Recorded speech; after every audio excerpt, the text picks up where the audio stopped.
el compromiso en la academia es lo mismo que el compromiso social, porque elegir esta línea de investigación es haber elegido ser perdedoras. Así de sencillo.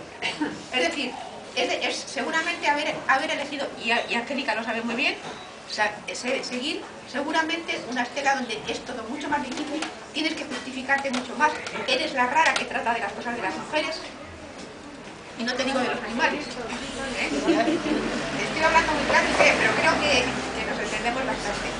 Entonces, en muchas de esas ocasiones, creo que hay una clara militancia cuando nosotras optamos por esa línea de investigación, por esa línea de pensamiento. Y eso, bueno, la cátedra es algo evidente, porque la cátedra lo único que hace es poner trabajo sin decidir nada. Exclusivamente hemos elegido trabajar más, pero trabajar coherentemente con lo que según lo pensamos. Por eso quisiera agradecer a Angélica esta elección, que sé que es una elección generosa, y el habernos dado. Yo le decía a Angélica, según iba leyendo tu libro, me estaba cuestionando muchas cosas, no desde el punto de vista intelectual, sino desde el punto de vista ético, lo cual significa que el libro funciona. Esto me parece importante. Y no quiero desvelar nada, porque entonces sería como una novela que se cuenta al final. Creo que no voy a entrar así en detalle, porque muchas de las cosas las ha dicho Alicia, las preguntas, ¿de dónde vienen las preguntas? Las ha planteado Alicia. Lo único decir que yo casi siempre he empezado haciendo referencia a la portada, casi siempre, y sin querer me llevo las preguntas al mundo del arte. Yo siempre digo, ¿y el arte qué piensa de esto? ¿Qué dice de esto? ¿No qué piensa? Porque el arte es lenguaje y es pensamiento. Y efectivamente algo está sucediendo también en nuestro arte, ahí en las esquinas de nuestro arte, como sucede en las esquinas de la ética, en las esquinas de la literatura y en las esquinas. Y es que también algunos artistas se están preguntando, ¿y de las mujeres qué? ¿Y de los animales qué? Y esas dos preguntas se están cruzando. Entonces ahí me gustaría citar no solamente a Verónica Perales, una de las artistas que, si alguno de ustedes conoce una serie dedicada a las gorilas, les aconsejo que la busquen, porque es una preciosidad magnífica, con un fundamento ético y estético tremendo. Y estos últimos días he descubierto un artista que en el año 2016 hizo una obra titulada Despierta, que se llama Diana Larrea, que es decir, presenta una imagen en que el cuerpo de una mujer aparece representado igual que el de un cordero o de una vaca en una carnicería.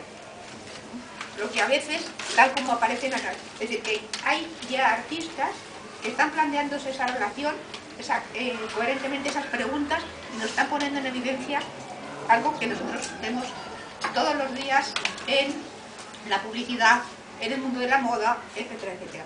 Pero que desde el arte a veces no se nos quiere decir, o no interesa decir. Bueno, acabo aquí y despateo porque creo que tiene cosas muy interesantes que decir.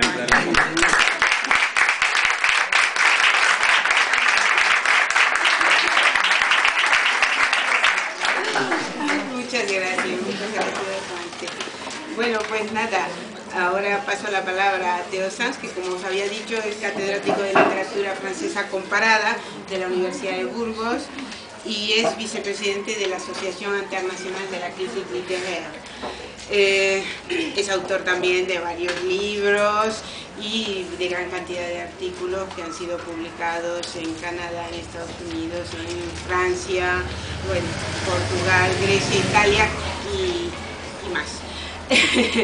En los últimos años ha dedicado su investigación a la ecocrítica, que es una línea emergente, como nos va a explicar, de pensamiento y de análisis literario, y en particular lo ha hecho con digamos, un matiz ecofeminista también, y de ética del cuidado, etcétera, aplicándolo a la obra de la escritora francesa Marguerite Yourcenar.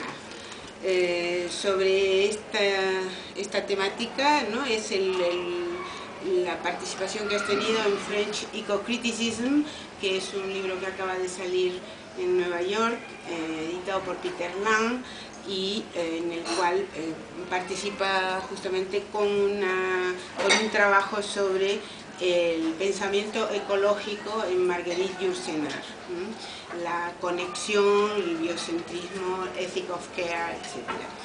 Bueno, pues nada, tienes la palabra. Bueno, y gracias por venir. Muchas gracias, Alicia, por la presentación, y un placer también para mí estar aquí hoy con Maite, directora de la Cátedra de Estudios de Género, con Angélica, la autora del libro, y Alicia, directora de la colección Feminismos, ¿no? La ecocrítica, sí, trabajo desde la ecocrítica. Entonces, ¿qué es?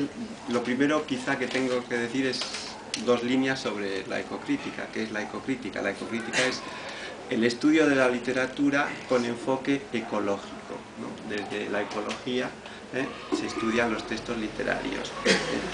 Es una disciplina reciente que comenzó sobre todo en Estados Unidos, pero después se ha desarrollado en muchos países de Europa y también de Asia y en América Latina. Y esta disciplina, digamos, llega a la literatura tardíamente, a finales del siglo XX, hacia el año 96 sobre todo. Es una disciplina que se consolida en la literatura, porque en otros campos ya ha tenido cabida, o tuvo cabida antes de finales del siglo XX, ¿no? Entonces, Alicia hizo referencia antes a la evolución del feminismo, lo puso en relación con la ética animal. Entonces, la ecocrítica, de la misma forma que la crítica feminista examina el lenguaje y la literatura con un enfoque de género, o la crítica marxista analiza los modelos de producción, o la crítica social, la ecocrítica adopta un enfoque que podemos llamar ecocentrado, ¿no? Centrado en la naturaleza, en toda su dimensión a la hora de hablar de los textos literarios. Entonces, nos podíamos preguntar lo siguiente para afinar un poquito más. ¿Qué hace la crítica literaria tradicional, o la teoría literaria, la literaria tradicional? Pues es una hermenéutica que estudia el pensamiento que produce la creación literaria, ¿no? Pero tradicionalmente la mayoría de los y las teóricas de la literatura consideran que el pensamiento es sinónimo de esfera social, y no pasan de ahí.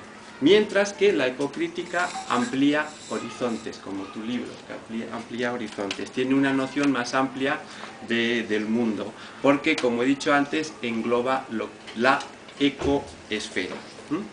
Entonces, aquí vemos la conexión, ¿no?